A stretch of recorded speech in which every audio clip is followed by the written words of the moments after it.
اس نے جس وقت وہ ٹیلی ویژن دیکھا نا تو بیت اللہ شریف کو دیکھا، اس نے کہا بات سنو مجھے یہاں پہ لے چلو. تو اس کا والد، اس کی ماں، اس کے رشتہ دار اس کے استقبال کے لیے آگے بڑھے. اس نے کہا رک جاؤ تم میرے قریب مت آؤ، میں تو مسلمان ہو چکا ہوں، میں نے اسلام قبول کر لیا ہوا ہے. اگلے دن تک اس کا پورا قبیلہ اس نے اسلام قبول کر لیا تھا. السلام علیکم ورحمۃ اللہ وبرکاتہ. بسم اللہ والصلاۃ والسلام علی رسول اللہ. ناظرین اکرام، یہ کہانی، یہ واقعہ جو میں آپ کو سنانے لگا ہوں، یہ ابراہیم یعنی چاچا ابراہیم اس کو آپ کہہ سکتے ہیں اپنی زبان کے اندر، اس کی داستان ہے، اس کی کہانی ہے. یہ شخص جو تھا یہ جدہ کا رہنے والا تھا اور ٹیکسی چلاتا تھا، اور جدہ سے مکہ، مکہ سے جدہ، مکہ کے اندر سواری مل گئی. آپ کو پتہ ہے جو ٹیکسی ڈرائیور ہیں ان کی ڈیوٹی اس قسم کی ہوتی ہے. ناظرین اکرام، ایک دن وہ کہتا ہے ابراہیم کہتا ہے کہ میں نے سوچنا شروع کیا، میں نے کہا کہ لوگ اللہ کی راہ میں بے پناہ خرچ کرتے ہیں. میرا اکثر جو اس کا کام تھا وہ مکہ مکرمہ کے اندر، اور مکہ مکرمہ کے اندر آپ کو پتہ ہے کہ بہت زیادہ رش ہوتا ہے، اور خاص طور اگر رمضان کا مہینہ آ جائے تو اس میں تو سواری ختم ہی نہیں ہوتی ہے. کہتے ہیں کہ میں نے ایک دن کہا یا اللہ، تیرے بندے اتنا تیری راہ میں خرچ کرتے ہیں، لیکن میں تو ایک غریب آدمی ہوں، ٹیکسی چلانے والا ہوں، میرا بھی جی چاہتا ہے کہ میں دین کے لیے کام کروں. اچھا میں ایسا کرتا ہوں کہ میں بہت زیادہ خرچ نہیں کر سکتا، ہاں میں ایک کام کر سکتا ہوں. اور ناظرین اکرام، میں حیران ہوتا ہوں کہ بعض لوگوں کی سوچ اور فکر کتنی خوبصورت ہوتی ہے. اور وہ کیا تھی؟ اس نے کہا کہ میں مہینے میں ایک دن وہ صدقہ کروں گا. کیسے صدقہ کروں گا؟ کہ جو بھی میری ٹیکسی میں جو مسافر بیٹھے گا میں اس سے کرایہ نہیں لوں گا. لو جی، کہتا ہے کہ ہر مہینے میں ایک دن مقرر کر لیتا. مثلا صبح کے وقت میں نکلتا، میں کہتا بھائی آج کا دن جو ہے یہ اللہ کے لیے ہے.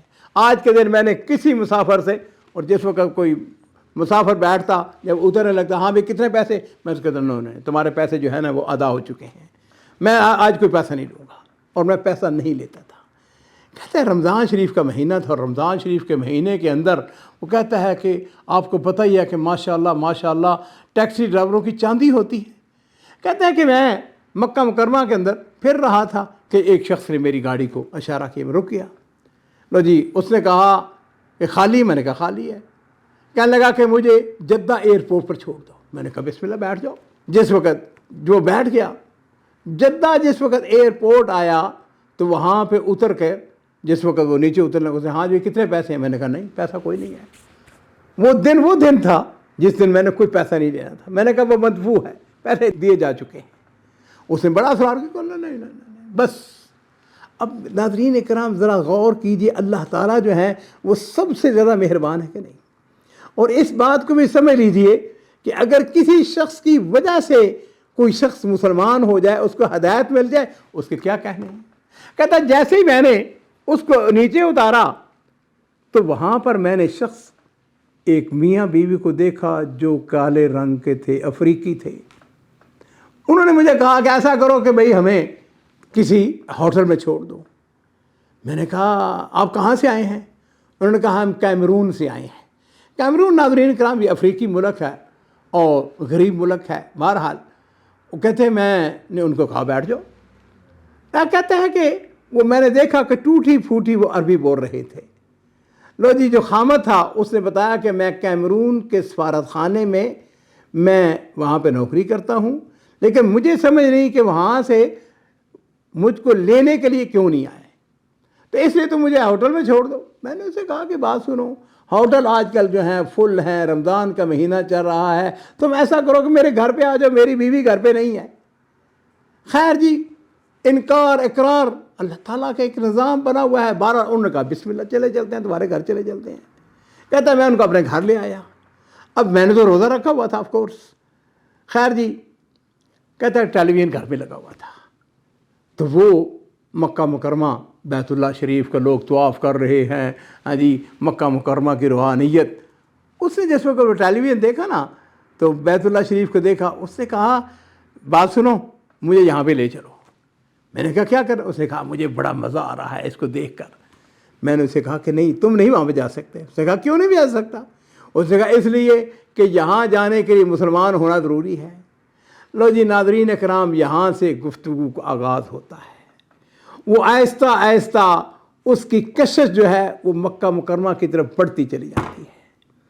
کہتا ہے کہ تھوڑا ہی وقت گزرا، یعنی چند گھنٹوں کی بات تھی، جب میں نے اس کو نصیحت کی دین کے بارے میں، اچانک وہ مجھے کہتا ہے بات سنو، یہ جو دین ہے نا، جس کے ماننے والے یہ اس بیت اللہ شریف کا طواف کر رہے ہیں، چکر لگا رہے ہیں، مجھے یہ دین اختیار کرنا ہے، مجھے مسلمان ہونا ہے۔ کہتا ہے میں تصور بھی نہیں کر سکتا تھا۔ کہتا ہے جب اس نے کہا کہ میں نے اسلام قبول کر رہا ہے، مجھے اتنی خوشی ہوئی، اتنی خوشی ہوئی، لیکن مجھے تو نہیں پتا کہ میں اس کو کیسے مسلمان کیا جا سکتا ہے، کیسے کلمہ پڑھایا جا سکتا ہے، اس کے لیے کسی عالم دین کو نہ۔ کہتا ہے کہ میں نے کیا کیا، میں نے اپنے ایک دوست کو فون کیا جو تھوڑا سا متوع تھا، دیندار تھا۔ میں نے اس کو کہا کوئی میرے پاس ایک شخص ہے جو کہ میاں بیوی ہیں جو اسلام قبول کرنا چاہتے ہیں۔ اس نے کہا ایسا ہے کہ فلاں جگہ پہ آ جاؤ، وہاں پر کچھ میں دعات ہیں جو دعوت کا کام کرتے ہیں، میں ان کو بلا لیتا ہوں۔ کہتا جی ہم وہاں اس کے پاس چلے گئے۔ اتنی دیر میں اس نے کچھ دعات کو بلا لیا، اور ان میں سے ایک شخص وہ تھا جو کیمرون کا رہنے والا تھا اور مدینہ یونیورسٹی سے فارغ تھا۔ اور ناظرین کرام سبحان اللہ، وہاں پر اسلام کی حقانیت کے حوالے سے بات چیت شروع ہوئی۔ وہ اتنا متاثر ہوا، اتنا متاثر ہوا، وہ دائی جو تھا کیمرون کا، جو میں نے عرض کیا کہ مدینہ یونیورسٹی کا فارغ تھا، اس نے اس اچھے انداز میں اس کو دین سمجھایا۔ اس نے وہیں کہا کہ میں کلمہ پڑھنا چاہتا ہوں، اور وہیں اس نے کلمہ پڑھ کے مسلمان ہو گیا۔ اور اگلی بات سننے والی ہے، یہ شخص جو ہے وہاں پر سفارت خانے میں کام کرتا تھا۔ 1 سال اس کو گزر گیا، اس نے کسی کو نہیں بتایا کہ میں مسلمان ہو چکا ہوں۔ وہ وہاں پر سفارت خانے کے اندر رہ کر دین کو سیکھتا رہا، سمجھتا رہا، حتیٰ کہ تقریباً 1 سال گزر گیا۔ اس کے بعد اس نے اپنے واپس جانا تھا، اپنے چھٹی جانی تھی اس نے۔ جس وقت چھٹی گزارنے کے لیے کیمرون پہنچتا ہے تو اس کا والد، اس کی ماں، اس کے رشتہ دار اس کے استقبال کے لیے آگے بڑھے۔ اس نے کہا رک جاؤ، رک جاؤ۔ اس نے کہا کیا ہوا؟ اس کے باپ نے کہا کیا ہوا؟ اس نے کہا اس لیے کہ تم میرے قریب مت آؤ، میں تو مسلمان ہو چکا ہوں، میں نے اسلام قبول کر لیا ہوا ہے۔ اس نے کہا اچھا، اگر تو مسلمان ہے تو پھر ہم بھی مسلمان ہیں۔ اگر تیرا دین اسلام ہے، ہمارا دین بھی پھر وہی ہے جو تمہارا دین ہے۔ اور ناظرین کرام آپ کو یہ تعجب ہوگا، یہ شخص جو اس کا والد تھا، جس نے یہ بات کہی کہ جو تمہارا دین ہے وہ میرا دین ہے، یہ اپنے علاقے کا بڑا چودھری تھا، اپنے خاندان کا امیر تھا۔ لو جی اس نے اپنے بیٹے کے ہاتھوں اسلام قبول کر لیا۔ اور پھر اس کے بعد کیا ہوا؟ اگلی بات، اس کے خاندان کے لوگ جو ہیں وہ جب اس کے قریب آئے تو انہوں نے کہا سنو بات سنو، میرے بالکل نہ قریب آنا۔ یہ وہی بات ہے جو کہ نبی کریم صلی اللہ علیہ وسلم کے حضرت سعد بن معاذ رضی اللہ تعالیٰ عنہ نے کہی تھی، یاد ہے آپ کو؟ حضرت سعد بن معاذ نے بھی نا اپنے قبیلے والوں سے کہا تھا، انہوں نے کہا تھا بھائی قبیلے والوں، جب تک میری بات نہیں مانو گے میرے قریب نہیں آنا۔ انہوں نے اسلام قبول کیا تھا، شام ہونے تک پورا اوس قبیلہ ایک آدمی کے ساتھ سب نے اسلام قبول کر لیا تھا۔ یہاں پہ بھی یہی کیفیت ہوئی۔ سفارتکار کا والد تھا، اس نے اپنے قبیلے والوں سے کہا، اس نے کہا دیکھو بات سنو، میں مسلمان ہوں۔ انہوں نے کہا جہاں تو ہے وہاں ہم ہیں، جو تیرا دین ہے وہ ہمارا دین ہے۔ اور پھر ایسے ہی ہوا کہ اگلے دن تک اس کا پورا قبیلہ اس نے اسلام قبول کر لیا تھا۔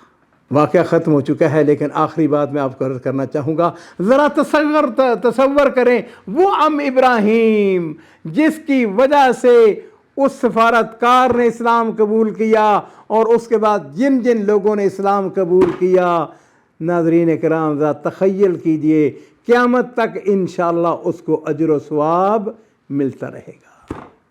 اور پھر وہی حدیث جو کہ میں پہلے عرض کر چکا ہوں کہ لَن يَهْدِيَ اللَّهُ بِكَ رَجُلًا وَاحِدًا خَيْرٌ لَكَ مِنْ حُمْرِ النَّعَمِ، کہ اگر آپ کی وجہ سے ایک شخص اسلام قبول کرتا ہے تو یہ آپ کے لیے بے شمار سرخ اونٹوں سے بہتر ہے۔